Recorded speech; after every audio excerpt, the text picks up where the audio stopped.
Hello guys, so I welcome you to the lecture 2 of part 3 of the course on introduction to C++. Okay, so in this lecture we will be going through the continue and break statement. Okay, so we'll be going through the continue and break statement. Okay, what are they used for and how we can use them while working with loops in C++.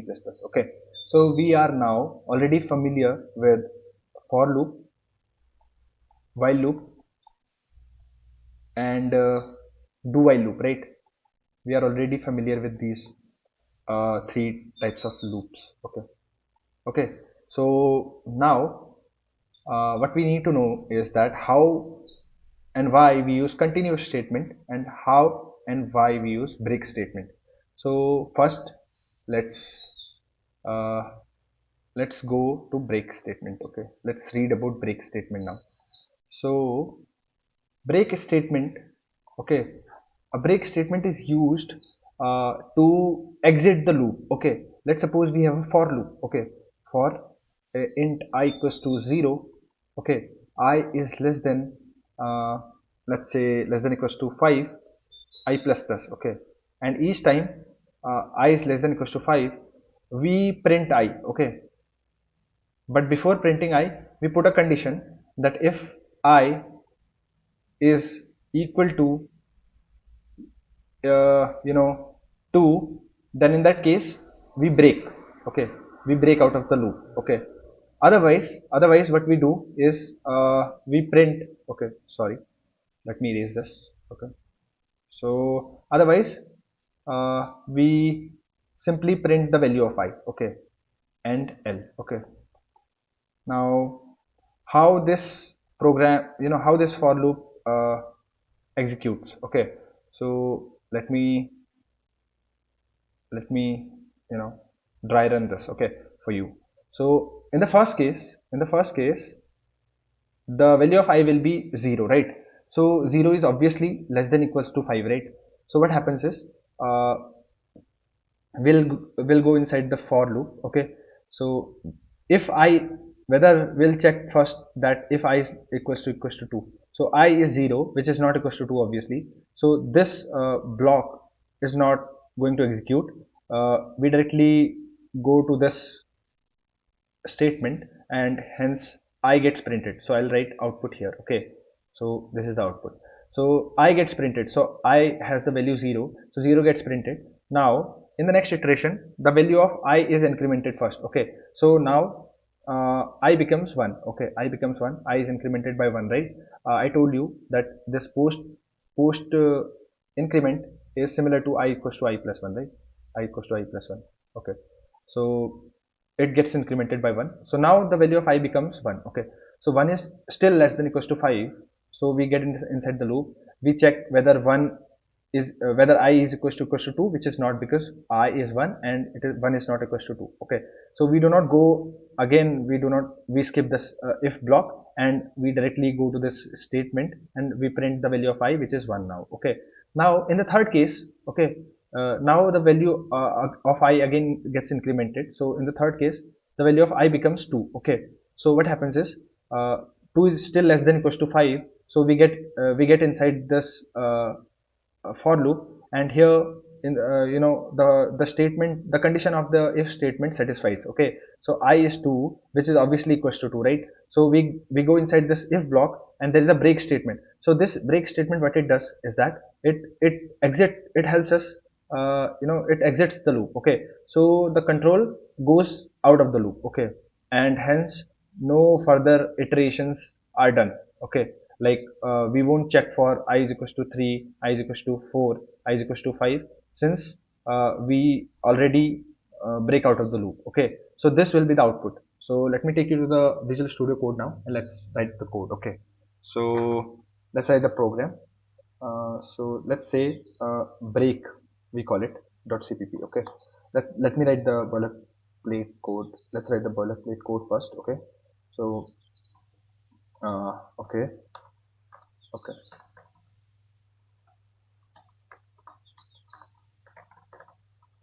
okay. So yeah, this is the boilerplate code.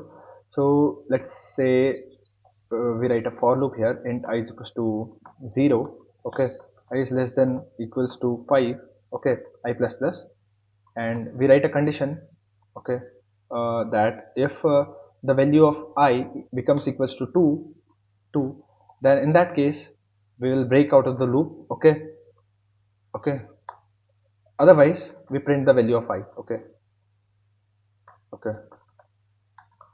So break is used for exiting the loop, okay, exiting the loop, okay. You can write these comments so that you understand later on, when you come back to this program you'll understand how, what was the purpose of this statement, right? So here the purpose of break statement was to exit out of the loop, okay. Let's see the output of the program. So we get the output as 0 and 1. So this was the same output that we received here, okay. So yeah, that was all about the break statement. Now let me add a new page, okay. So let's look at the continue statement, okay.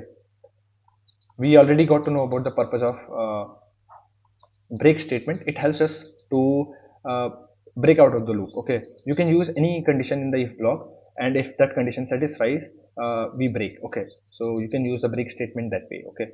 Now you can look for some more examples on break statement in the documentations like GFG and all, okay. So moving on to the continue statement. Why are the continue statement used for? Okay, so continue statements are used to skip a particular iteration, okay, particular iteration, okay.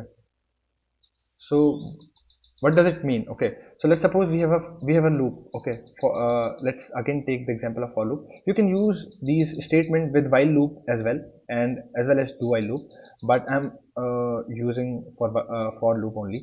So yeah, so we have a for loop, a for int I equals to 0 till I is less than equals to 5, I plus plus, okay, I gets incremented by 1. Now uh, let's say we write a condition, if I is equals to 2, then in that case continue, okay.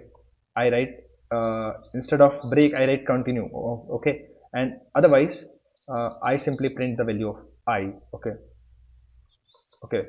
So what this for loop is going to print, so let me dry run this for you, okay. So what happens is that first initially the value of I is 0, okay. Let me write the output here, okay. So this will be the output. Now initially the value of I was 0 and I is less than equals to 5. Obviously I is less than equals to 5. So what happens is the control goes inside the for loop. Now it checks whether I is equals to 2. So I is not equals to 2 right now. So what happens is it skips this if block, okay. It skips this if block and we directly come to this statement and I gets printed. So value of I was 0, okay. Now in the second case, value of I, now I gets incremented, okay. So I becomes 1, okay. I becomes 1. Now the value of I is 1, okay.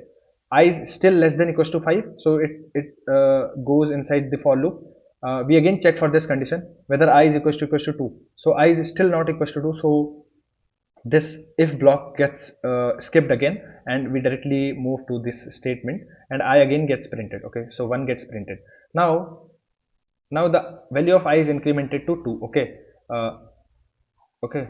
Now for the value of I equals to 2, uh, I is still less than equals to 5, so we go inside the for loop and we check if I is equals to 2. Yeah, so I is having value 2, which is obviously equals to 2. So in this case we continue means we skip, okay, we skip. So we won't execute any statements below it, okay. So we'll directly move on to the next iteration. So the value of I now increments to 3, okay.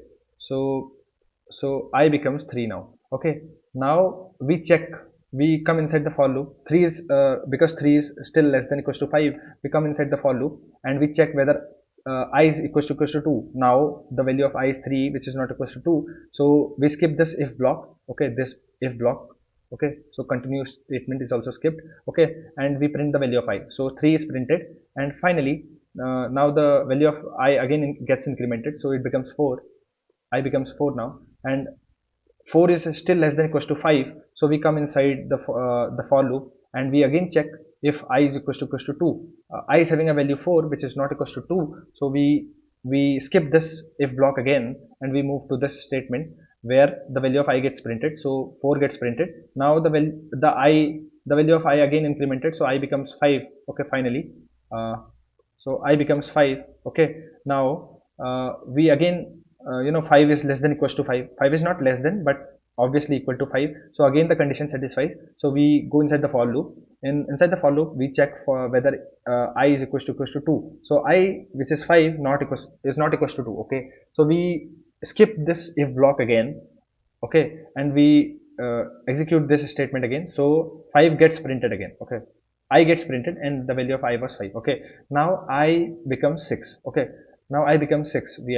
So I becomes 6 here. Okay, now we again check for the condition whether I is less than equals to 5. No, so I is 6, which is obviously greater than 5, right? It is not less than equals to 5. So we exit the program.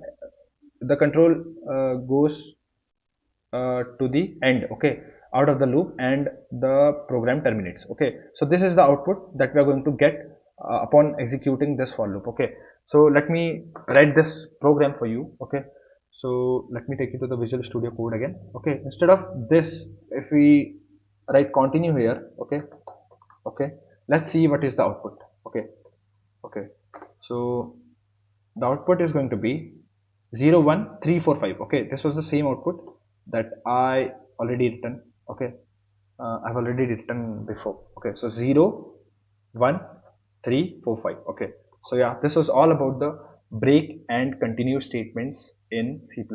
Okay, they can be used with while loop as well. Let me tell you how you can use them with the while loop. Okay, so let me take you to the next page. Okay, so with while loop, how you can use it. Okay, so while, I'll write the same example. Okay, that I've already written within the for loop. Okay, so I will initialize an integer I with a value 0. Okay, so while I is less than equals to 5, what I'll do is that I'll check inside the while loop. I'll check if I is equals to 2. Okay, so if I equals to 2, I can use break or continue statement here, right? Any of one statement. Okay, if I want to break the loop, or if I want to skip that particular iteration, I can do that. Okay, using break and continue. Okay, and here what I can do is I is equals to I plus 1. Okay, sorry, yeah, so I is equals to I plus 1. Okay, yeah, so lastly we will end this loop. So this will give the same output. Okay, this will give the same output as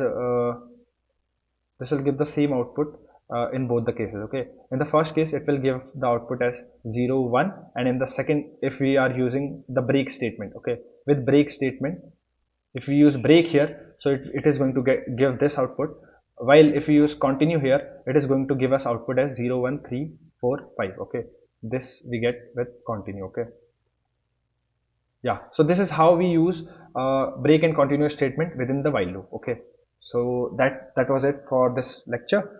Hope to see you in the next lecture.